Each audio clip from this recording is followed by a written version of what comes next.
Australia swung left. Actually, it was kind of a landslide. I think that in the first preference voting, it was relatively close. We're talking like 52-48 close in like percentage-wise. But in terms of the seats won, the Labour Party is absolutely decimating the Liberal National Coalition. Dutton's getting Duttoned. No, it wasn't close. 56-44. Really? Oh, okay. 56-44 percentage-wise in the first preference vote? God damn. Oh, no, see here. Figures for nationwide vote, percentage of first preference vote per party. But this is the first preference vote. So this is before you do the filtering out of the others. Peter Dutton lost his seat, I'm pretty sure. Yeah. Very much like Pierre Poilievre, the head of the Conservative Party, lost his own seat. It's actually a blowout. I mean, here, this was the House of Reps, the Parliament, prior to the election, where you can see that Labour holds the slimmest possible majority, right here. And this is the seat so far afterwards. So while we still have like 20 seats left to be counted, the Labour Party is already like over a dozen seats into the majority. It's actually a pretty massive blowout. Yeah, Trump is saving the world. It's not just Trump. A lot of it's other issues, labor related. Housing crisis, you know, it's a lot of stuff, but Trump is definitely a big part of it. We hate America was a big part. Okay, you realize Australia doesn't hate America, right? You realize that Australia is literally the most American country that isn't America, right? Have you been to Australia? Have you been to America if you live in Australia? I know what Australia is like. I've been to Australia. You're all Americans. You're literally like you're the exact same, like post-British, rowdy, rootin' tootin', pointin' shootin', cowboy hat, yeehaw, it's hot out here, f the local indigenous population, white boys out in the beaten southwestern sun ass motherfuckers that we are. Australia is like Florida if California had a baby. Australia is if like Florida and New Mexico had a baby. You have an independent spirit and you like cowboy hats, okay? Bullshit, Australia is way more paternalistic. Look at COVID. That's actually a fair point. Despite your very independent spirited population, your country, your government is very nanny state. Anyone else remember, like, because I heard about this all the time growing up because it was what people got mad about before the culture war, how Australia would censor like every game? Like, there were games like Manhunt that got censored or whatever, but it wasn't just Manhunt. It was like, oh, there's blood in that game? Fuck you. They banned guns. Which is crazy, because, like, how do you guys fight off the spiders? Does Dutton look like a thumb person to you? Dutton looks like fucking RuPaul. Somebody, I think Thana, said Dutton looks like a post-surgery burn victim. And that's very mean, but true. He's just too smooth. 2/3 of Australians say the United States cannot be trusted as a security ally. It's actually a very interesting... Okay, right, so think about it this way, folks. In terms of, like, geopolitics and our relationship to other countries, okay? If we turn our back on Canada, who do they go to? Answer's obvious, right? The European Union. The European Union's close by. It's a reliable trading partner. They have pre-existing relationships. Obviously, China's an option as well. But, you know, Canada and the EU have already strengthened ties. But Australia and China have very strong trading connections. How could they not? Right? You're right there. They're literally right there. So it seems it seems like Australia is more primed than any other Western country to break with the Western trading bloc, you know? The EU is already doing it with China to an extent, but Australia has the opportunity to do even more. Who else can Australia trade with? It's difficult to trade with the EU for Australia. It's expensive. China's right there. They can trade with China more easily than any other Western country. They don't trust each other, though. It's just convenience. Well, Australia doesn't trust us anymore, nor should they. Listen, if I was Australia, and I mean this, I would trust China way the hell more in America, okay? Seriously, there is no country on earth more untrustworthy than the United States right now. Like Russia and Israel. And we're all friends with each other. Oh, we saw Tempe, yeah. Trump definitely had an effect on the outcome of this election. Man, look at this, dude. Question: can Australia continue to rely on the United States for defense and national security? In June 2024, back when Biden was president, only 61% of Australians voted affirmative for America, and the answer was yes, no one president substantially affects relations. Isn't that a little bit presumptive? Like, the question just asks, can we rely on America? But the yes answer says, essentially, yeah, Trump won't happen again. Yeah, Trump wasn't that big of a deal. This has been cooking for a long time. Even coalition supporters say this. 56% of coalition supporters. Man. That was the argument the U.S. used to placate all of its allies after the first administration? Yeah, but it was total fucking bullshit. How are you going to reassure the rest of the world that it won't happen again when Trump was allowed to continue walking around a free man after the fucking insurrection attempt? Jesus Christ! 80 years of work all undone by Trump. Well, just keep in mind, man, he's the front man, but the failings that we're seeing in this system are widespread, institutional, and from the ground up, a product of liberalism failing to meet its own standards, you know? As an Australian, I really miss Biden. As an American, I say, odd the fuck up, mate. It's a new world order, okay? Arm the missiles and fire them at DC, now. There's no going back to the old world. How concerned are you that Trump's policies will make Australia worse off? And only 13% of the population says unconcerned or not concerned at all. Jesus. 71% is some version of concerned, 16% neither. Look at the Made in Australia plan now. Yeah, I'd love to look at this boring 6-page PDF from a government. How many times did you link that? I'm just trying to find out how many years I should ban you for. Okay, you only linked it twice. You're spared. Does Australia even trade that much with the USA? I think one of the problems with US-Australian trade is that one of Australia's big exports is like meat products, but America already has a ton of animal agriculture, right? So Australia does trade a lot with China. Like, they export a lot to China. But I think that there's kind of like an overlap in our exports between America and Australia, which is another argument to the idea that we're the same country, basically. Many minerals? Ah, that's true. That's true as well. Yeah. Biggest export is Fox News. How based would it be if the Labour Party declared Sky News and all other Murdoch-owned Australian news companies as enemy media, or foreign media, had them register as foreign agents and prioritize, like, domestic media? They tried. They should try harder. We can't. Murdoch is domestic. Oh, who cares? Whatever, man. Anyway, let's take a look at a victory speech, you know? Listen, I believe in internationalism, all right? I celebrate every Western ally that, every brick in the wall, you know? Every brick in the wall. Let's bring you some breaking news just into us from Australia now. The state broadcaster ABC News have been reporting that the incumbent Labor Party have certainly won power in a nationwide federal election. This means that the incumbent Labor Party with the Prime Minister Anthony Albanese will be staying in power. That news just into us from ABC. Hold on. I wanted the victory speech. I thought this video was that for some reason, possibly because I'm stupid and have a small brain. This next chapter so all Australians are part of our nation's story.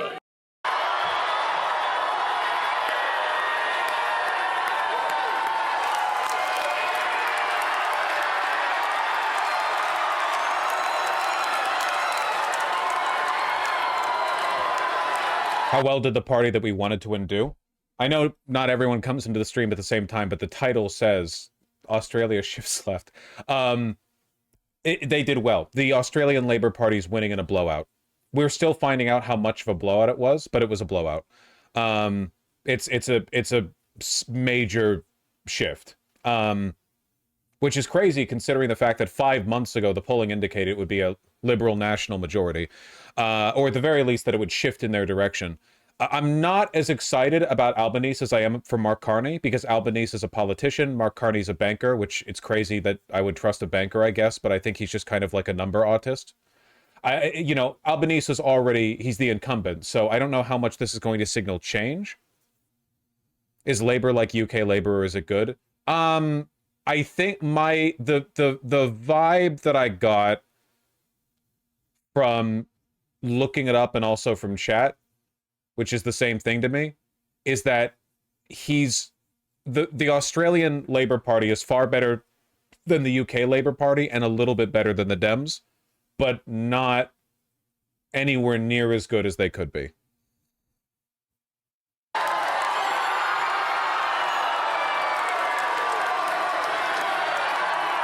Albanese? Albanese? That's his name? Holy low-rise pants. Yeah, let's focus on the thing that matters most, folks, okay? A proper silhouette, okay? The whole point of the lapels of a suit they're meant to form a harmonious diamond, okay? Where the bottom of the diamond is the point where the buttons meet on the jacket, and the top of the diamond is where your tie is tied, the knot of the tie, and then you have like a diamond that frames your face perfectly, okay? And it's all fucking ruined when you wear a dress shirt with no tie, 2, low-rise pants, okay? Also, low-rise pants feminize your silhouette, which might be fine for some of you, but I think a lot of you probably aren't intending to do that. High-rise pants make your shoulders look broader, your frame look wider. They do more to frame your body. I'm just saying, man. Sorry, I'm done.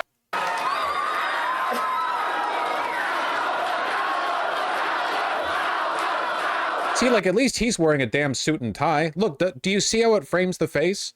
The tie occupies a necessary slot in the system. When you're wearing a business shirt and business suit, or a dress shirt and a business suit together, the tie helps frame the face. It's like a missing spot otherwise. I'm not saying you can't wear casual shirts without a tie. I do all the time. But for a suit, you know?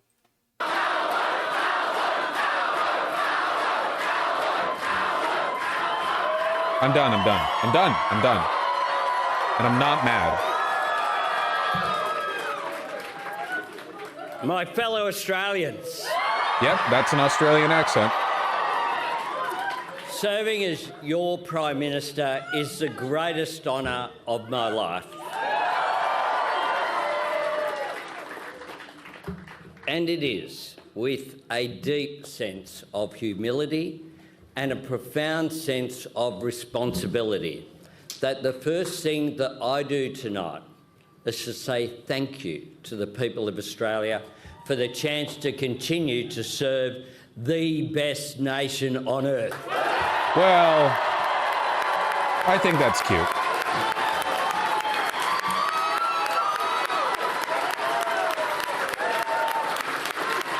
And I acknowledge the traditional owners of the land on which we meet.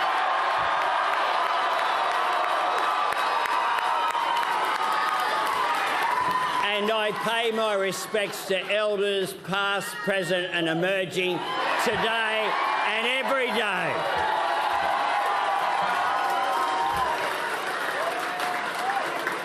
Today, the Australian people have voted for Australian What does the values. population pyramid look like For fairness, Australia? Aspiration and opportunity for all. For the strength to show courage in adversity and kindness to those in need. And Australians have voted for a future that holds true to these values, a future built on everything that brings us together as Australians. And Bosch doesn't know what he meant by elders. Didn't Australia pass a law, or like they're in the process, or like there's something about their constitution that recognizes their indigenous people? Does elder not refer to them? It's like the like acknowledgement of the country. It does. It got voted down. I remember that. Yeah. Australia has a complicated relationship with its indigenous people. I don't mean complicated in the sense of like it's tit for tat or it's morally complicated. It's pretty obvious who the bastards are. I mean, it's complicated in terms of like the nature of the dynamic now. And everything that sets our nation apart from the world.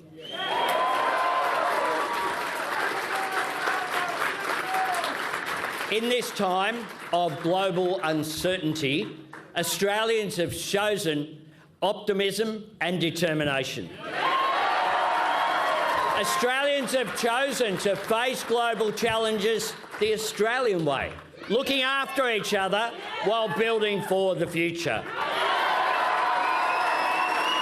And to serve these values, meet these challenges, seize these opportunities and build that better and stronger future, Australians have chosen a majority Labor government.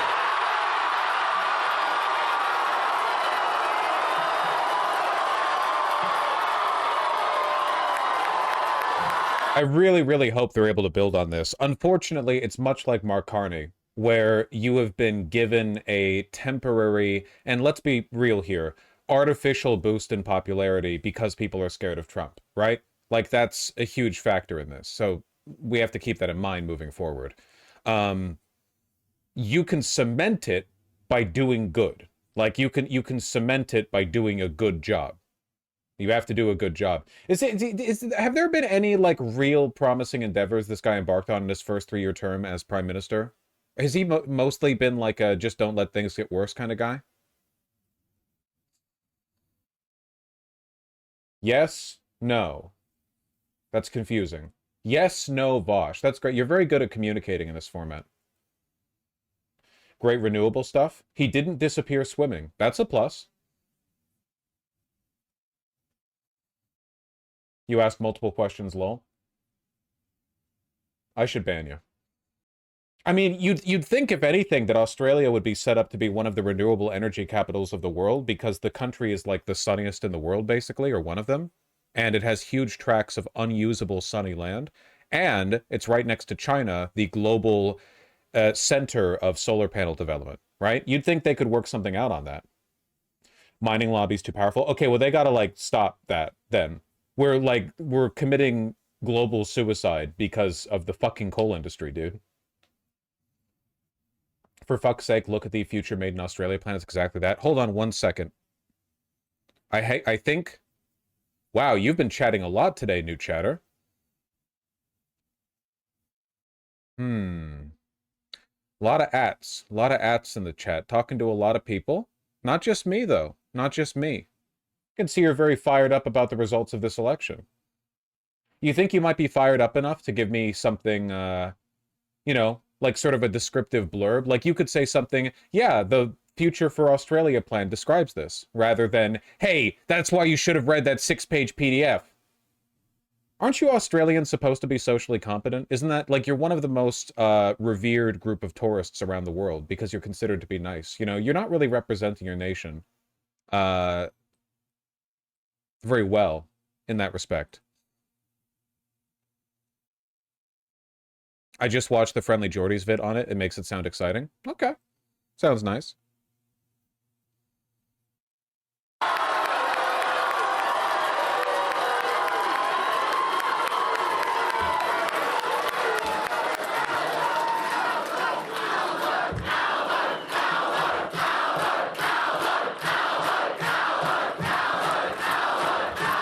I think the Australian people have got the name. A majority Labor government promised and delivered. A short time ago, I spoke with Peter Dutton, who has, of course, and I said, conceded defeat. And I thanked him. No. And I said, no. Stupid cunt, you lost your own seat. What we do in Australia is we treat people with respect. I thanked Peter for his generous words at the end of what has been a very hard-fought campaign. And I want to take this opportunity to wish Peter and Kirralie and their family all the very best for their future.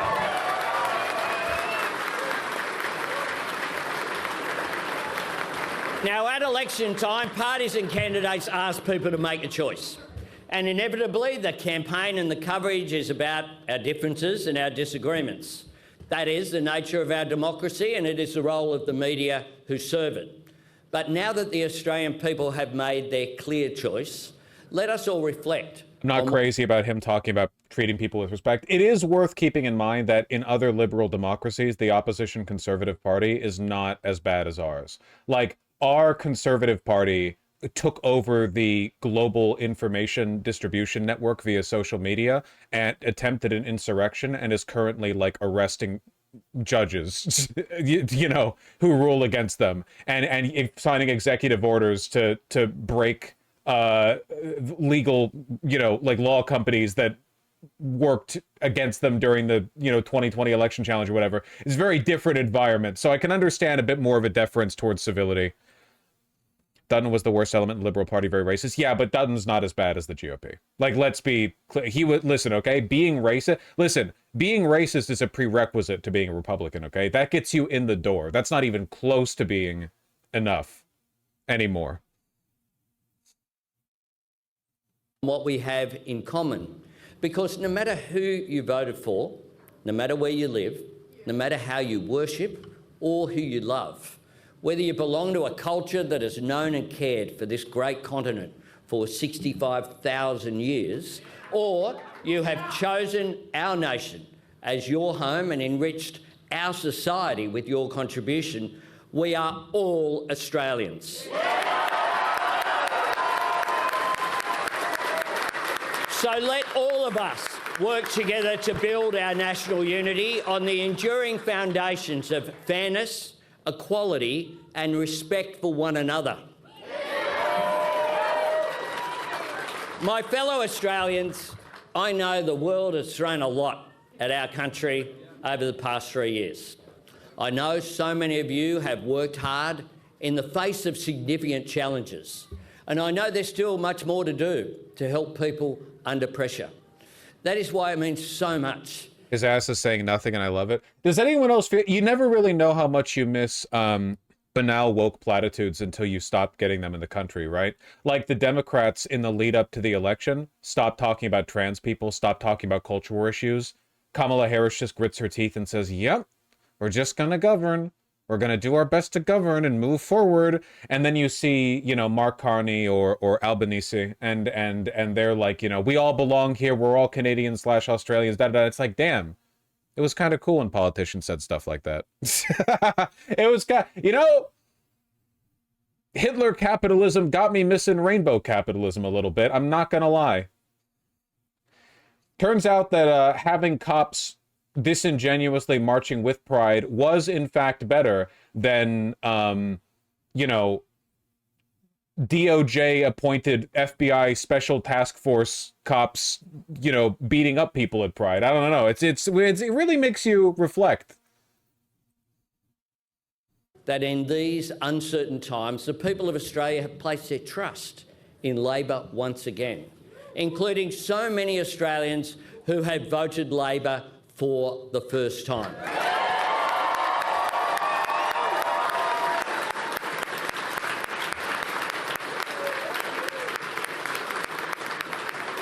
I make this solemn pledge. We will not forget that. We will never take it for granted. Repaying your trust will drive our government each and every day of the next 3 years. The positive program we took to this election was shaped by the Australian people's priorities, and our government will dedicate the next 3 years to making a positive difference to your lives and to your future, bringing the rewards for your hard work within reach, investing in our youngest Australians, looking after older Australians, and building an economy and a society that is every bit as strong and fair, as resilient and generous as Australians are themselves.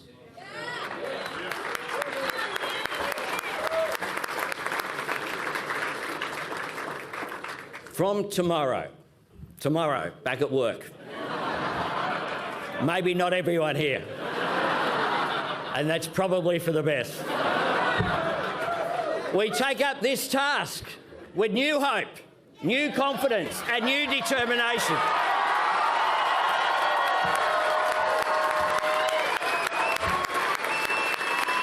He's got little jokes. He seems like a nice guy. Because together we are turning the corner, and together we will make our way forward with no one held back and no one left behind.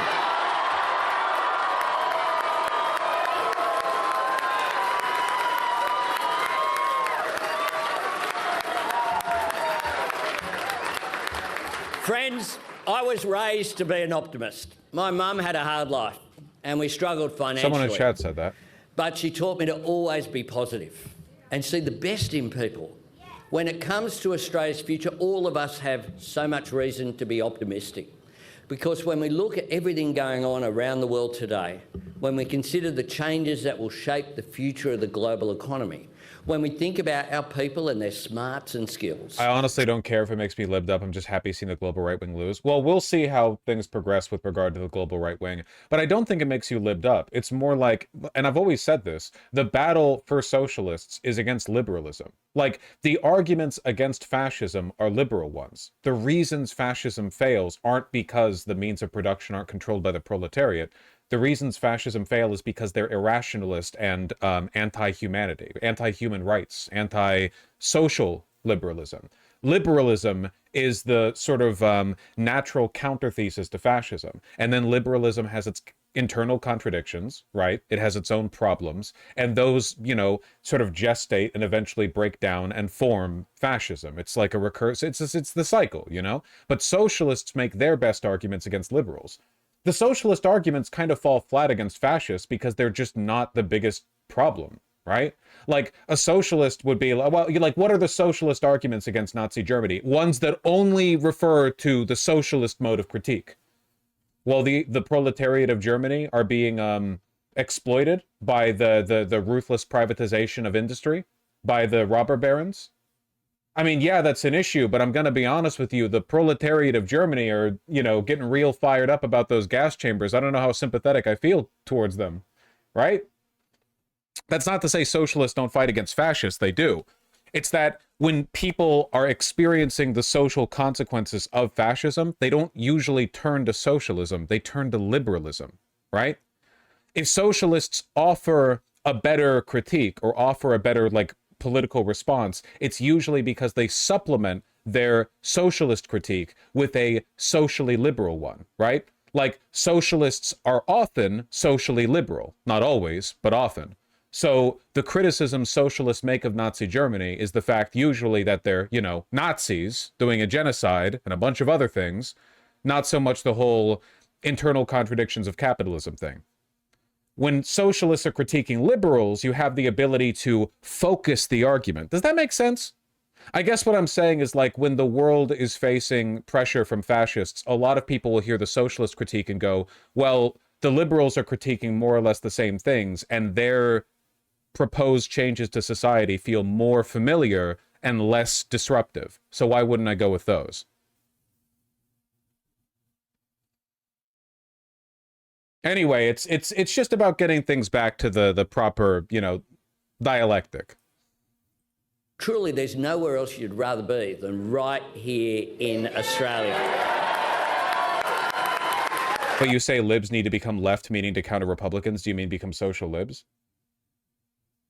Well, no, I mean that, like, there are a variety of things that liberals in America are failing on when it comes to countering fascism, but it's usually not like the liberal critique in an intellectual sense of fascism. It's more the way they behave is kind of a reflection of the cultural stagnation of liberalism.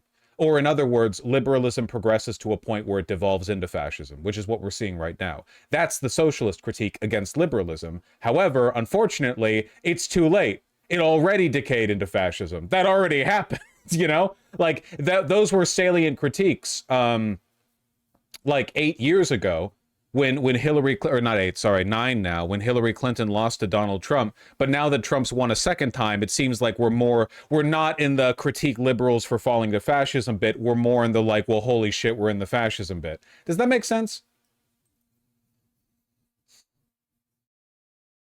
But socialists can only take power during the crisis of capitalism. No. I disagree with that. I think that the socialist critique is at its best, or potentially at its best, before the crisis. Because the crisis is when liberals have an easier excuse to defer to liberalism, because Hillary Clinton, as bad as she is, would have been so much better than Trump. It really depends on what priorities the liberals have. If you've been successful in radicalizing liberals, you can get them to understand the broader game. why liberalism decayed into fascism. But if you're talking to like lumpenproles, right? If you're talking to the average American will be like, what, you want to do like communism because Trump won? Wouldn't have just been better if Kamala Harris won? And then you're like, no, Kamala Harris lost because liberalism's incapable of meaningfully addressing the problems within itself. That's why it decayed into fascism. And they would be like, wait, I don't get it. So the reason Kamala Harris lost to Trump is because Kamala Harris was a liberal? Are you saying she should have been a fascist? And you're like, no, she should have been leftist. And then they're like, but leftists are less popular than Kamala Harris. And you're like, yes, because the prevailing, the dominant liberal social ideological superstructure dispositioned people against that without individual socialist leaning policies poll very well, but there's a greater economic incentive for people to push the voters towards either liberals or fascists because they want to preserve the pre-existing modalities of capitalism. And then they're like, can you please get off my lawn? You're scaring my children when you scream at me like that. It's a difficult dynamic.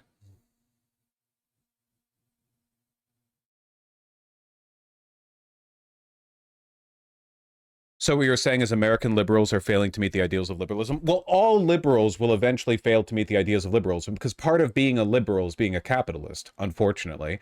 And capitalism, you know, places disproportionate power in the hands of a smaller class of people who have different interests to the majority class, and that smaller class of people will use their enormously disproportionate power to influence societies in ways that benefit them, and that ends up counteracting the socially liberal, because social liberalism is good, right? Like, I like things like progressivism. That's a socially liberal, right? Like, that's, you know, but it's fallen apart, and we know why. This is what we've seen over the past 10 or so years has been the clearest cut, like, affirmation of Marxist material or historical materialism, right? It's the clearest thing in the world, dude. In terms of like why people act the way they do and what happened, we have a society where there are problems economically in terms of wealth being extracted from the majority of the population into the wealthy. It causes inequality, it causes resentment, it causes discontent, and then you have things like Fox News and conservative talk radio convincing half the population that the reason they're experiencing all these deleterious social effects and economic effects is because of immigrants and black people and racism against white people and anti-Christian bias and blah blah blah. And then, like, it's all from the top down. It's all money flowing downwards to convince hundreds of millions of people that their lives are being made worse due to shit that's not affecting them at all, like fucking trans people in bathrooms. You've got 100 million Americans who genuinely think that something like that what's wrong with this country is like pronouns or something. What the fuck? That doesn't come from nowhere. When you talk about like the disposition of the average Democrat will say stuff like, I want better education, you know, I want better social security, I want better systems. All of these are valid points. And then you go to the average conservative and they're on the fucking moon. They're insane. Why? Because they were bought. Their minds were bought. Their minds were for sale and they were purchased. And all of this is because the wealthy want to displace the antipathy of the conservatives onto something other than their own acquisition of wealth, right? Oh, it's not the 1% stealing money or whatever. It's not the excess or surplus labor of the country being siphoned off and placed in offshore accounts and tax havens. It's immigrants, it's trans people, whatever else, right? So unfortunately, the dynamic does narrow to liberal versus conservative, but in reality, it's the cycle of liberalism that put us in this dynamic to begin with. Modern day conservatism could never have even existed in an environment where wealthy people did not have the ability to buy votes. It's just important to understand that the median Democrat in America today could have existed in almost any political environment because a lot of their concerns are driven by a rational understanding of the way the world works. I'm not saying they're very politically educated. I'm saying that it makes sense to live in this world and say stuff like, I think that we should have better education. I want people to be happy. I want good healthcare. These are rational. It indicates you look at the world, you see what's happening in the world, you learn from it, and then you have preferences and beliefs that stem from it, right? Like, that's a rational relationship with the world. The shit the right wing cares about is entirely artificial and could not have existed without these exigent class-based pressures placed on them. It's always been like that too. The anti-immigrant sentiment back in the 1800s, the idea that Chinese people were stealing work because they were coming to work in the railroads over in the West Coast, like all of these, it is over and over and over and over again. It's the same goddamn thing. It's wealthy people displacing anti-wealthy antagonism onto other groups of people. I mean, it goes back before capitalism, right? In the Holy Roman Empire, you have like 500 little lords and fiefdoms and so on, but the peasants of one little group and the peasants of another little group are basically the exact same people, right? The peasants, during the 100-Year War, the peasants in France and the peasants in England are basically the same people. They live the same lives. They're concerned about the same things. They're both being oppressed by their monarchies. They have the same enemy. But they fight against each other because nationalism makes it easy to displace people's antipathy towards others. Oh, the reason your life is shit and you have 18 children and 13 of them die by the time they're 5 is because of, like, I don't know, the French or something. It's because of the goddamn papal, Norman armies from the south or whatever. Oh, yeah, the reason your life fucking sucks? Yeah, it's because of the goddamn Anglos up on the island or whatever. Right? You get me. Sorry, why did I get in this rant? I don't know. Type shit.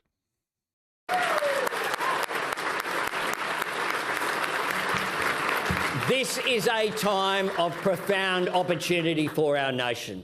We have everything we need to seize this moment and make it our own. And we must do it together, all of us. Because for Australia to realise our full potential, for our nation to be its very best, every Australian must have the opportunity to be their best. To serve our Australian values, we must value... Yeah, the point that I was trying to make was that you should be happy when liberals win against fascists because liberals are the people that we should be focused on critiquing. Socialism gets blurred in the background in a haze of anti-fascist arguments when the fascists are the ones in power. Also, the fascists tend to kill us first, which is bad for our health. When liberals are in power, we have the opportunity to deliver more incisive critiques. I think it's very meaningful that Bernie Sanders got closest to the presidency after 8 years of Obama, not after 4 years of Trump. I've been making that argument for a long time, and I still believe it. Every Australian, and Labor will govern for every Australian.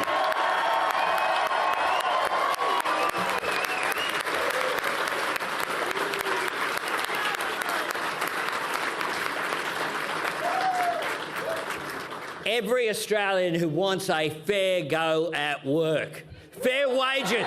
Does it even matter, though? They don't listen to us. They'd rather die than listen to us. If by they you mean liberal politicians, then yeah, sure, they don't really listen to us. But it's not about liberal politicians. It's about the broader population. Again, keep in mind, like, I know a lot of you are 5 years old or whatever, but like before Bernie Sanders, leftism in America basically did not exist. There was like a small group of hardcore fucking like communist book group types who would get together and like, talk about how Marx was right all along. But the idea of like a broader populist leftist movement, Bernie Sanders basically kickstarted that. The fact that he was able to do this in spite of the obvious antipathy and opposition from the Democratic mainstream is an indication that it is in fact possible to shift massive portions of the population with the right rhetoric, with the right soapbox, with the right opportunity. And he did.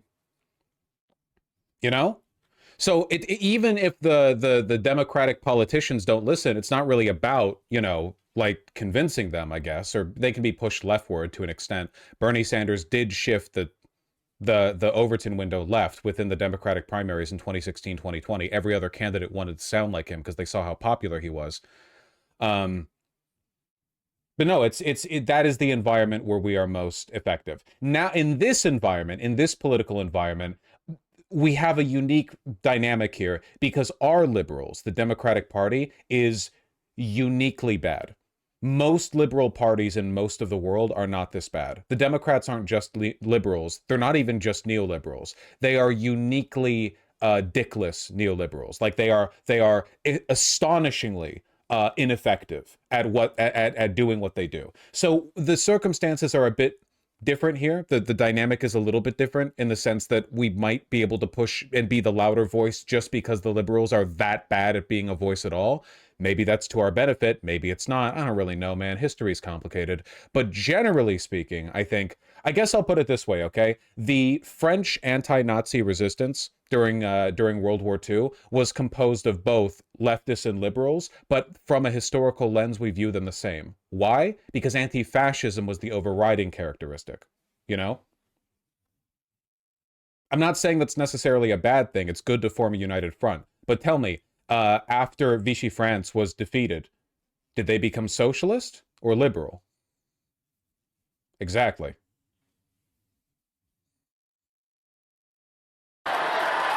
Fair wages for their work and the right to disconnect when they're done with work. Every Australian who deserves the security of a roof over their head or dreams of owning their own home. Every woman who wants her contribution to our economy and society to be valued equally.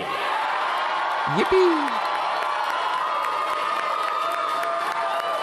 Every parent who wants their child to get the best start in life with cheaper childcare and with fair funding for every student in every school. Everyone who counts on the National Disability Insurance Scheme. We will be a government for every Australian who wants to train or retrain for new skills and a good job at public TAFE.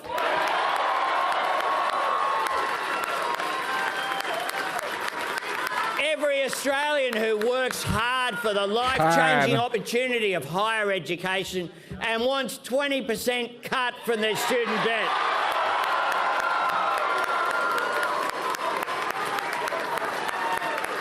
Every Australian who knows that climate change is a... That was one of the big promises to the youth, right? The percentage of your student debt cut.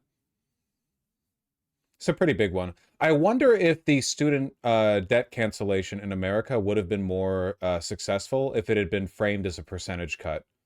If the rhetoric hadn't been like cut the debt to nothing, but rather like these debts are insanely overinflated. It's ridiculous how much college costs have grown. You know, if we cut all of them by like 50% or something, which would make a meaningful difference for a lot of people. Yeah. I don't know. Challenge we must act together to meet for the future of our environment.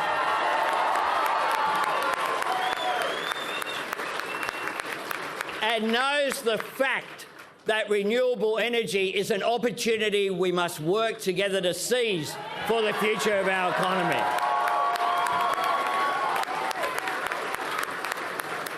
We will be a government that supports reconciliation with First Nations people. Because I understand your point. Then how come you talk about people like Buttigieg as a bad point in 2028? Because I think that you're actually bringing up a good point, and I think it's kind of the question of like when you've gone too far.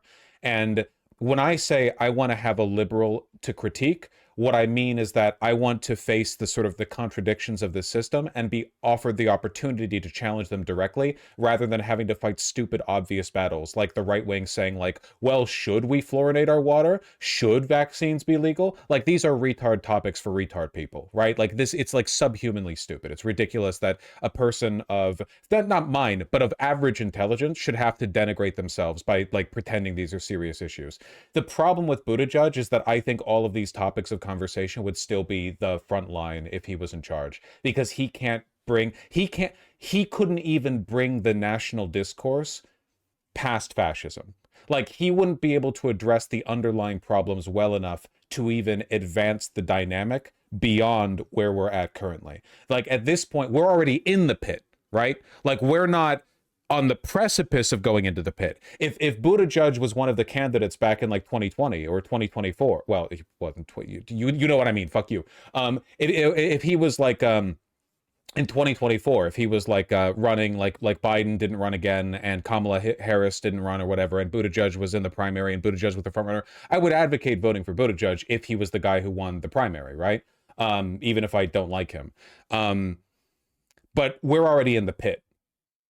I guess what I'm saying is that there's a difference between my standards for what a liberal needs to be to frame the dynamic properly when we're not in the pit and when we are in the pit. And now that we are in the pit, I don't think Buttigieg would even be able to claw us up. I think he would make it worse because he would manage to, through his competence as a leader, which I'm sure he's got, he would be able to forestall the worst consequences of what the right is doing to this country, but he wouldn't advance us beyond that. It would be like a slow, grinding death. You know what I mean? It would, and by the way, after Buttigieg, get ready for your another Republican, okay? 100%. There is no fucking way Buttigieg would meaningfully shift like the fate of this country, like pull it around, you know? At this point, unfortunately, the only way we're getting out of this pit is with like Roosevelt style liberalism, in which point you might see me being a little bit more enthusiastic. And we've never really been in this place before with our country being run by like obvious traitors and insurrectionists. So it's going to be like mass arrests as well. I'm not trying to be edgy when I say that. Like, they're all committing crimes every day, like literally every day in the White House, the cabinet, Trump himself, like all of them, just constantly rolling in criminality. All of them. Like the only way out from this, it needs to be like a massive social shift, which Buttigieg simply cannot embody himself. He's not capable of it. He doesn't represent that. I'll support Mark Carney in Canada because they weren't in the pit, right? If they were in the pit, I wouldn't support Mark Carney necessarily. Because, and that, I feel like he would just prolong. Does that make any sense? The pit is kind of a new thing. You know what I mean? This is the first time that the West has had this like whole pit phenomena going on. It's certainly in America. It's a kind of new. I'm still, I don't have like a concrete worked out theory on this or anything. I don't have like a chart or whatever. But here in the States, like you understand what I mean when I say that Buttigieg just would not fix this, right? You get what I mean? Like, if Buttigieg got in charge, it would be like 4 years of Republican obstructionism, nothing getting done. Buttigieg coming out and occasionally making speeches about how he successfully lowered gas prices by 0.08% and how, like, these marginal economic benefits happen, but nothing changes socially. Every single day, social media gets more and more captured by the right. It becomes more unpopular to be a Democrat because the Democrats become even more associated with banal status quoism than they already are. And then 4 years, then the Republicans win in a landslide because everyone's sick of Democrats and at least Republicans are good at lying. And then we're in the pit like again, but worse. And it takes even longer to get out this time. That's the idea. So he would just be Joe Biden? Yeah, basically. But don't we all agree that Joe Biden ended up being a net negative for the country? Because if Donald Trump had just become president in 2020, he wouldn't have been anywhere near this fucking supercharged. He would have had a cabinet full of like hesitant neoconservatives who were terrified of what he represented and his administration. But after Jan 6, the only people willing to fuck with Trump anymore and work with him in his cabinet are hardcore loyalists. He had time to reconsolidate. He had time to rebuild. If Donald Trump won the presidency back in 2020, don't get me wrong, it would have been bad. But a Democrat would have won in 2024, and I don't think they would have been able to do what they're doing right now. I think that he needed those 4 years to reconsolidate. He had prep time. And what did he do with the prep time? Project 2025. A hardcore army of loyalists. He built an army of people. Again, remember that after the 2020 election, after January 6th, he was not that popular. Even Republicans were disgusted with what he did. It took him 4 years of nonstop, unobstructed campaigning and propagandizing to build back an army of people more loyal than ever before. There are no fair weather Trump supporters anymore. They're all lunatic cultists, no matter what they say. Also, yeah, Biden losing in 2020 might have further emboldened the critique against Democrats that centrism is no longer acceptable in this era. You run Hillary Clinton, she loses to Trump. You run Joe Biden, he loses to Trump. The vice president to fucking Obama and the wife of Clinton. You're running people associated with two extremely popular two-term Democratic presidents, and they both lost. It's time for a new voice, a new vision. But There's no doubt the Democrats were willing to accept Biden running again in 2024, before he dropped out, that is, in large part because they thought that Biden's popularity was unique and specific to him because of COVID. Because Biden did so well. He got so many votes in 2020 because people were scared of COVID. And now they think like, oh yeah, only Joe Biden could have done that well. Damn, man. Trump really should have won in 2020.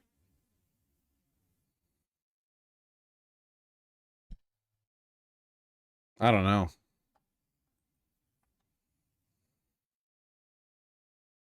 We will be a stronger nation when we close the gap between Indigenous and non-Indigenous Australians. And friends, we will be a government that relies and helps every Australian who relies on Medicare. Because this card... Was that?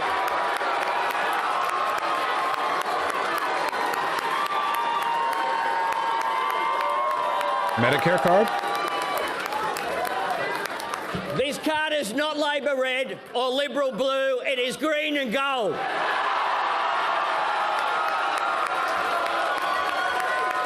It is a declaration of our national values in our national colours.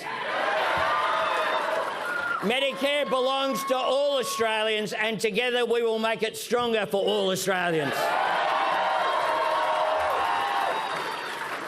Friends, I stand here tonight as the proud leader of an extraordinary team. I stood on the hallowed turf of the G this morning, doing live crosses making that point. I want to thank all of my colleagues, beginning with my friend, our incredible Deputy Prime Minister, Richard Marles. No one could hope for a better deputy, and I thank him so much. My friend and our Senate leader, Penny Wong, and her deputy. My understanding of Australian healthcare is that it kind of sucks, to be honest. Or like maybe dental's not covered. I don't really know. It's not as good as what the NHS was 10 years ago.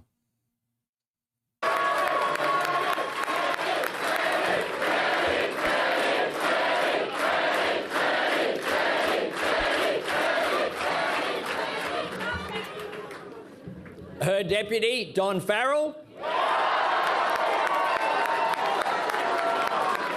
Our economic team led by Jim Chalmers and Katie Gallagher.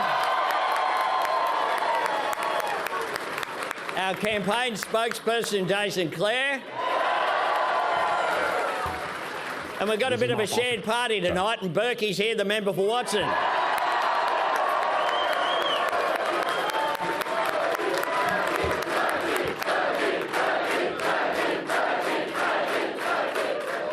My amazing Labor caucus, which when you look at it across the benches, it's representative of the Australian people. I acknowledge all of our fantastic Labor candidates in every seat who put up their hand, gave up their time for our cause and their community. If you excuse me... Are we past the general statements of the speech, or does anyone who's watched this know that he makes some more interesting statements down the line? Not to say I'm disinterested or anything, just that it's an hour and a half into stream. He does, kinda? All right, well then I'm leaving you with him because I've got to pee. One of them who ran for a third time. No, that's about it. He just thanks his team. Okay, that's what I thought. This feels like the team thanking bit at the end, okay? Look, I'm happy for Australia, and I'm happy for their future. And I'm looking forward to see where they go with this new public mandate. And that's a real public mandate, by the way. That's not a fake one. You know? Pretty overwhelming victory there.